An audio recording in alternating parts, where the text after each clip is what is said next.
தினம் ஒரு தியானம்.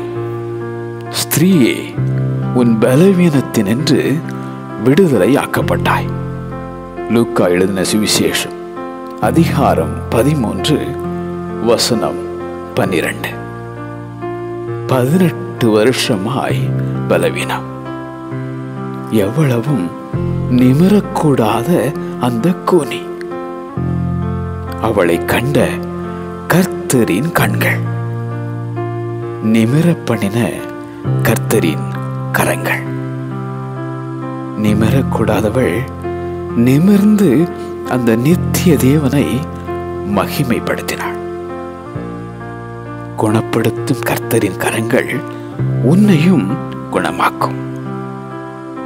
பலவீனப்பட்டதால் பயந்து போனாயோ? வருடங்களாக வரும் வருத்தமோ? நீயும் நிமிருவாய், அந்த தேவனை மகிமைப்படுத்துவாய். அவரால் கூடாதது ஒன்றுமில்லை. ஸ்திரீயே, உன் பலவீனத்தினின்று விடுதலை ஆக்கப்பட்டாய். ஸ்திரீயே, உன் பலவீனத்தினின்று விடுதலை ஆக்கப்பட்டாய். ஆமென்.